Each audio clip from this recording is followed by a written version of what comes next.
Hello my lovelies and welcome back to my channel. Today is day 3 of our Reid Sew Along. Today we'll be adding the neck placket and or the neckline. So because I'm sewing 3, I'm going to be showing you 2 options. One is the hood with the placket and the second one is just a regular neckband. The third one that I'm sewing has a regular neckband, so there's no point in showing you twice. So let's get started. You should have, if you have the placket, a rather long strip for the binding, for the band. And I do encourage you to add a short strip of interfacing. I'm using Geeky Fuse Cotton Soft for this, along the part that is on the front chest. So cut a little piece of interfacing that would be about this length. You need that so it holds when you put the buttons or the snaps. So I've added that on both sides, the interfacing, and I folded it lengthwise and pressed it. So this is your banding.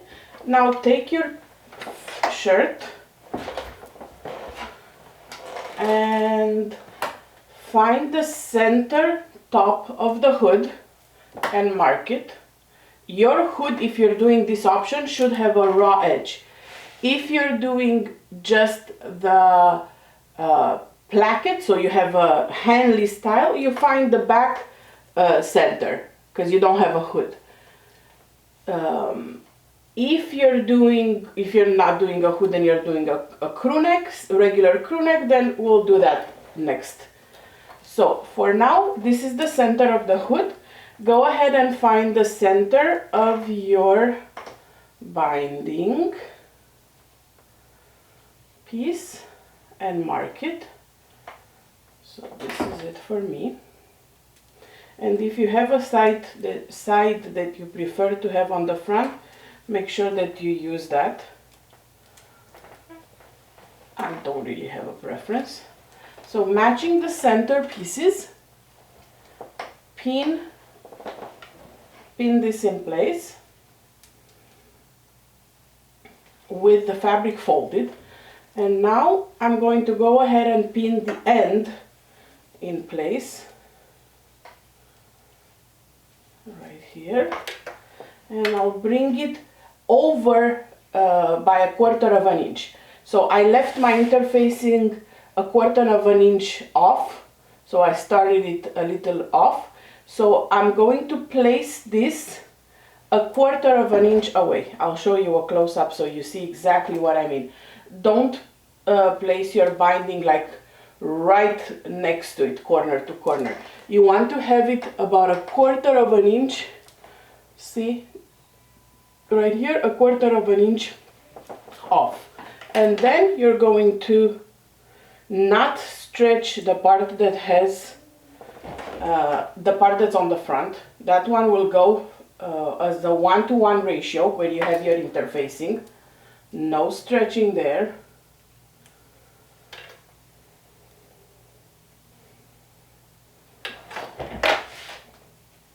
Because you want the placket to lay nice and flat, so don't stretch that part, but you will want to stretch around the hood curve to bring the hood nice towards the face.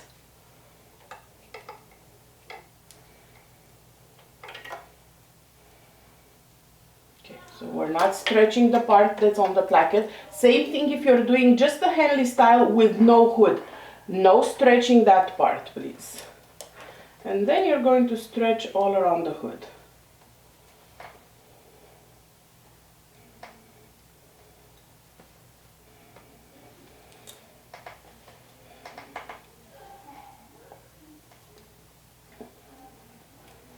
This will bring in the hood around the face.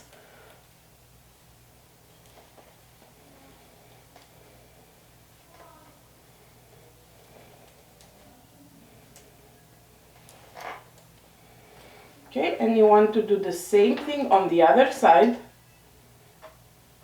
and then stitch down with your serger or a stretch stitch. Okay, so we're going to bring in the binding and we're going to place it along the front and bring it about 1/4 inch away from the corner of the front. Pin it in place, no stretching on the front, simply pin in place.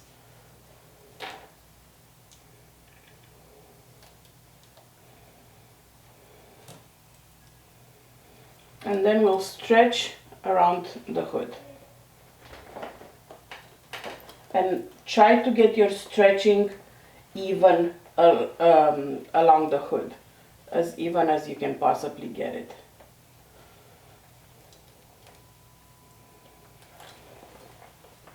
And I do recommend pinning stuff in place since we're stretching to fit.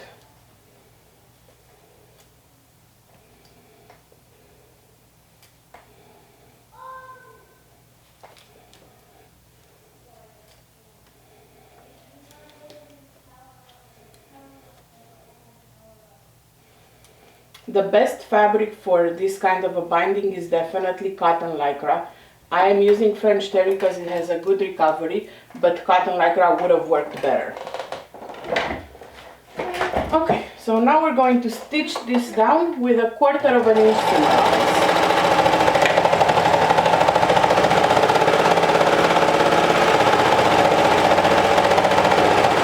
Making sure that we don't stretch at the front, but we do stretch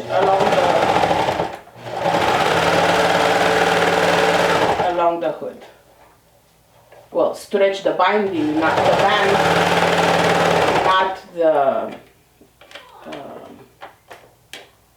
not the hood itself, just the band.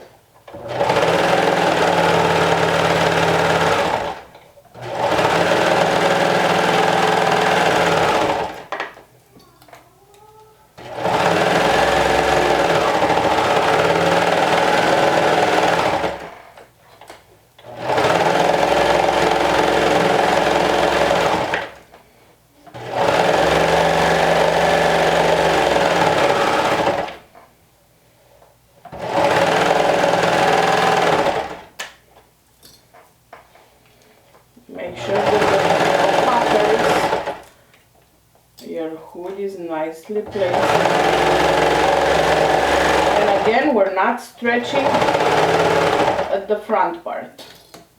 Go slow and don't stretch.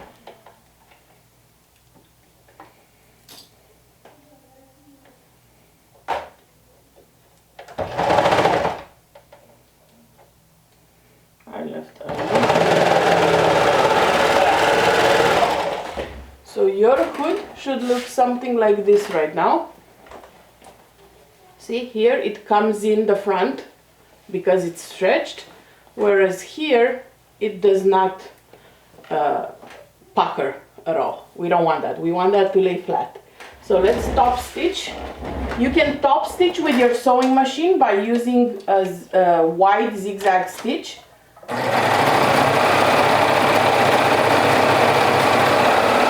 Or a twin needle if you've used that, or of course you can use your pocket.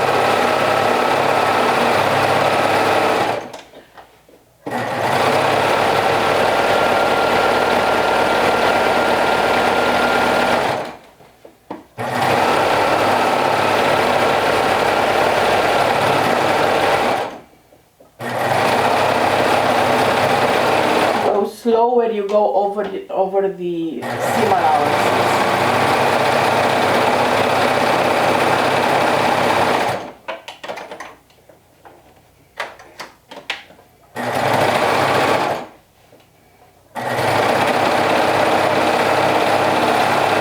Especially with French terry, the bulk is quite considerable.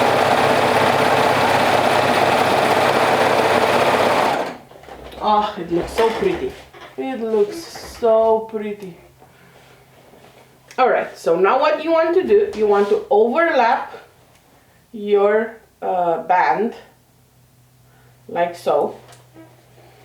And you can baste it in place or you can pin it in place. I'm going to put a clip right here And yes, there is an excess here, and that's on purpose. You want that excess there, we'll trim it off afterwards.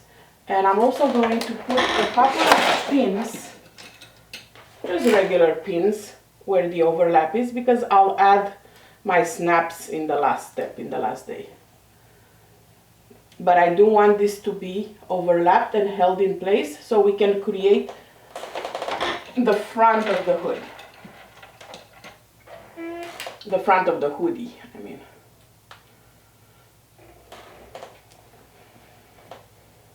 Okay. So by keeping it closed with the pins, it's going to be like one solid piece instead of two.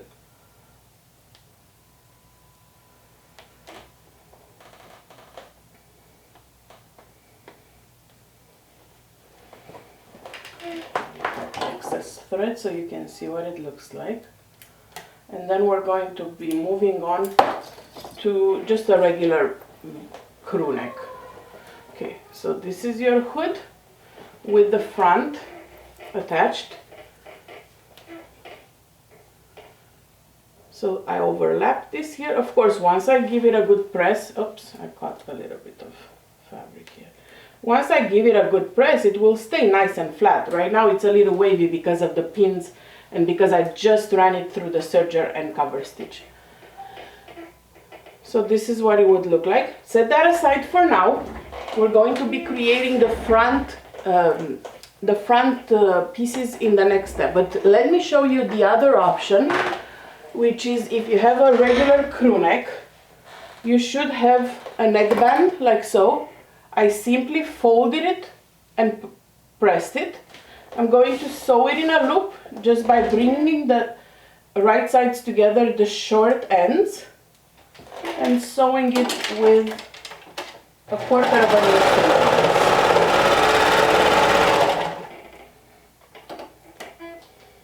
Okay, so that's the 1/4 of an inch seam allowance. I'll fold it and I'll mark my 1/4 points. One is in the back where the seam is. Then I bring it together like so. Make sure it stays folded and not stretched. Mark the center front. Then I bring the pins together to mark the 1/4 points. Like so.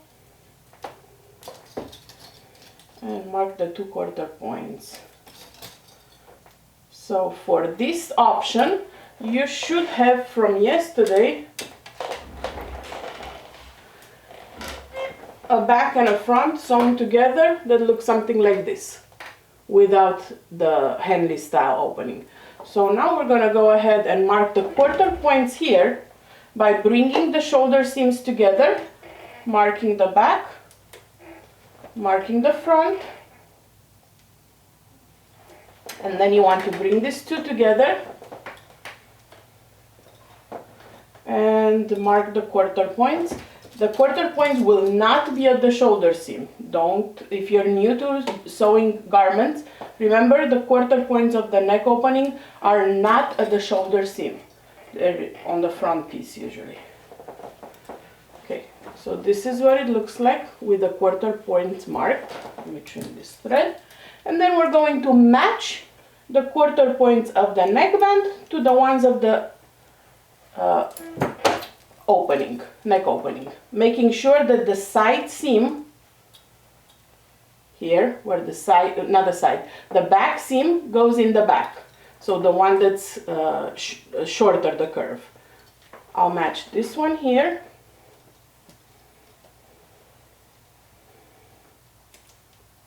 and clip it in place. Then I'll go to the front, make sure that your band is not twisted in any way.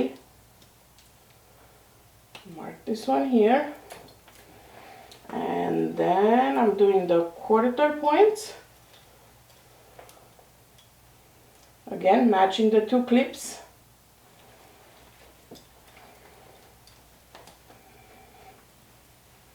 and right here matching the two clips. So now if you want, you can add additional clips all around. I'll just sew as I stretch. So this is what it should look like right now. And we're going to run it through the serger with a 1/4 of an inch seam allowance. and we're going to stretch only the band as we go. We will not stretch the neck opening.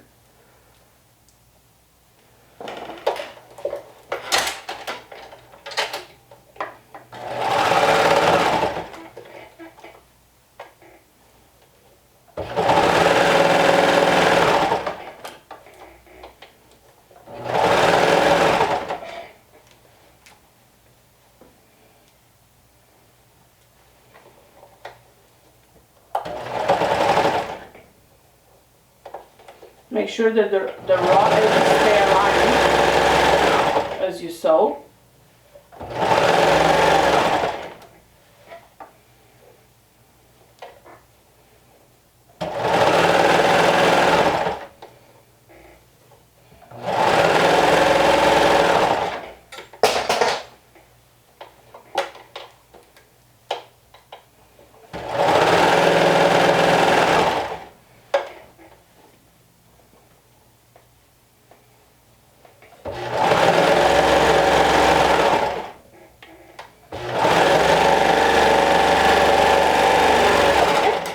And now you want to go ahead and top stitch, and I'm going to top stitch all around with the seam allowance going towards the main shirt.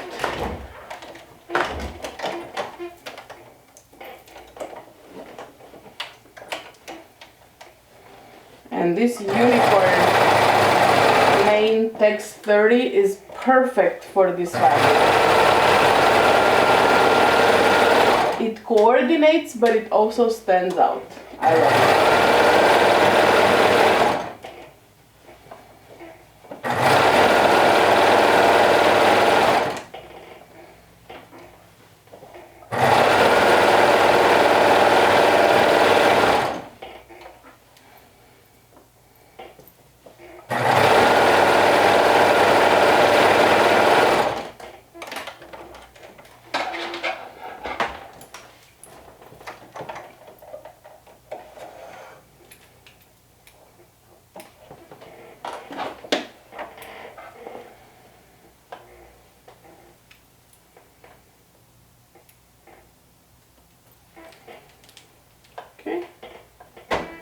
So this is what it looks like. We're going to, of course, give it a good steam press so we reduce any of the waviness that you may find from stitching. Last steps of today are to create the front piece. If you're doing the two swoosh front piece, well, if you're doing the solid, it's already created for you. If you're doing the two swoosh, you'll have one like this, and then you'll have another one like this. So what you want to do is match the notches right sides together. Remember, the pattern has notches to match, so you want to match those two notches, and then the sides. These are at a 1-to-1 ratio, so we shouldn't be stretching anything in any direction. You don't want any waviness from stretching that will not disappear when you steam it. So you want to make sure that you don't stretch either one of the sides. Simply pin them in place and start with the notch and then go towards the outside from the notch on both sides. And this is the two-piece front. There's also the option of the three-piece front. And yes, at the end, once you placed your and pin your fabric together, at the end you will see a 1/4 of an inch extra here in the corner, and that's okay, that's normal. You want it, that helps the side seam be like continuous on the two pieces. Okay, so we're going to stitch this with a 1/4 of an inch seam allowance.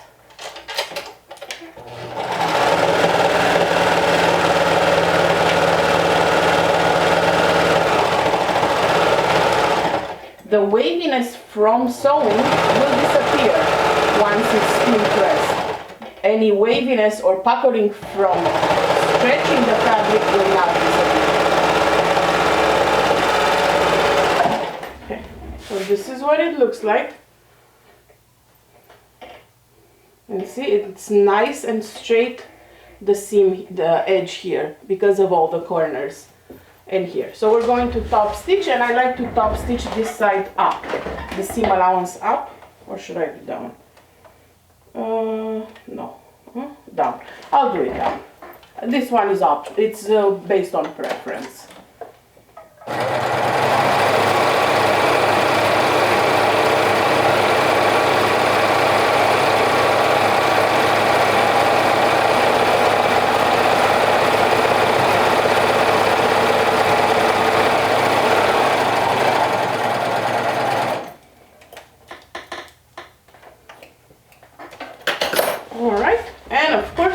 To give it a good steam press. So if you're doing the 2 swoosh, this one is done. Give it a good steam press and you're done for today. If you're doing the 3-piece front, so 2 swooshes and a bottom, like I have with my Henley option, like the Henley with the hood, I am at this step right now. So we're going to take the little swoosh that has hold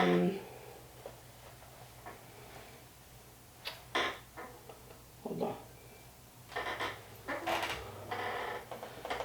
Just want to make sure. Okay, so we're going to take the little swoosh and attach it to so the little swoosh, if you, the triangle-ish, because it's not straight triangle, has like a little curve here, has a notch right here on the bottom.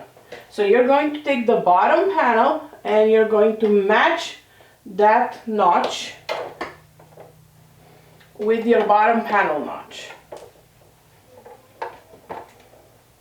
That apparently I forgot to add. But you want to place your little swoosh along the side of the panel, and I'll show you once I pin it, that looks like this. Again, it has a slight curve, so make sure that you match the edges. It's not a straight edge, which makes it extra special. And I think I forgot to cut my notch here. Or I ran out of fabric, I can't remember. But here you should have another notch. Okay, so this is what it will look like. You want to create your bottom panel with the triangle and the bottom piece like this. So this is the first one we're doing, okay? So I'll stitch this with a 1/4 inch seam allowance. Make sure that you don't add it to the other side. It is a directional color blocking, so it doesn't matter which side you add it to.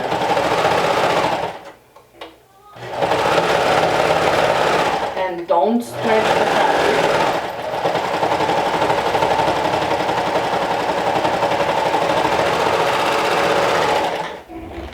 Okay, so this is what it looks like. I'm going to top stitch this towards the little swoosh, so up.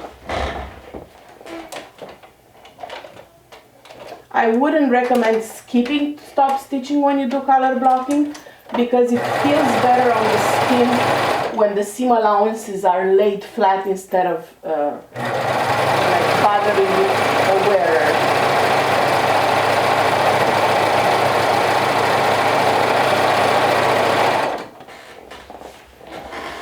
And of course I'll give it a good steam press. So this is what it looks like with the little swoosh and the bottom part. So now this piece, we're going to attach it to this piece, just like we did earlier for the 2 swoosh part. Making sure that the notch that you have here, there's a notch here, you're going to match it with the notch here. That is very important. So let's start with the notches. And if you've pinned your Henley style placket, like I did, double check that your pins are out of the way when you sew, so you don't break a needle.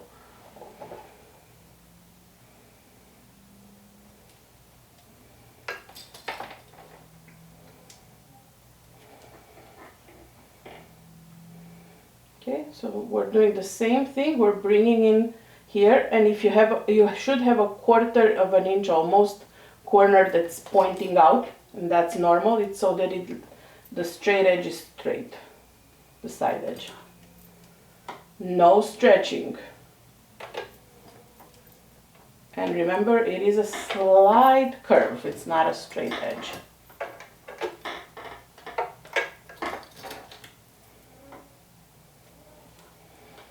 And I'm going to try to use my blade to cut this, or I should probably just pre-cut the excess so I don't overuse my blade.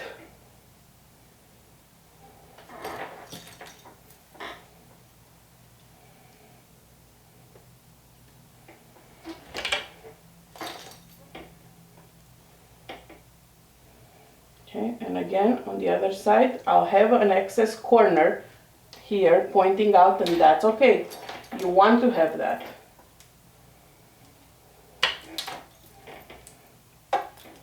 And I do think I'm going to cut the excess fabric here so the blade doesn't yell at me. Especially because I have some interfacing also. Okay, so now it looks better. This is what it looks like pinned. So we're going to slowly, because there's places where there's a lot of bulk, we're going to slowly stitch this with a 1/4 of an inch seam allowance.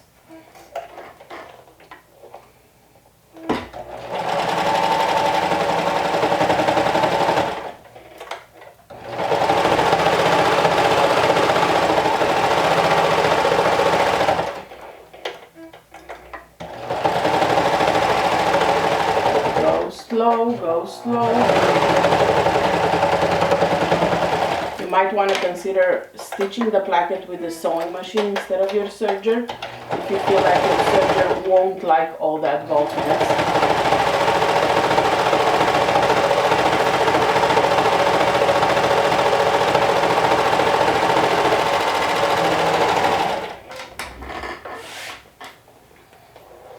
So this is what it will look like once it's stitched down. And I'm going to go ahead and stitch the seam allowance up towards here, making sure that I don't run into this needle. Actually, I'll take it off altogether. Or you could stitch it down. Yeah, we're gonna stitch it down, never mind. We're going to stitch it down towards the bottom to reduce the bulk from here.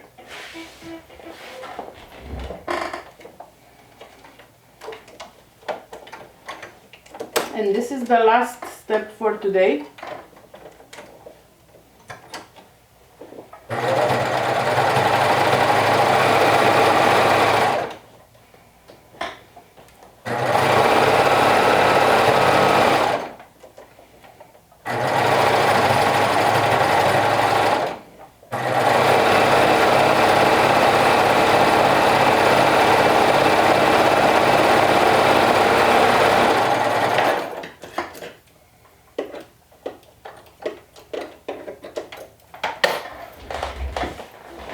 And there you have it.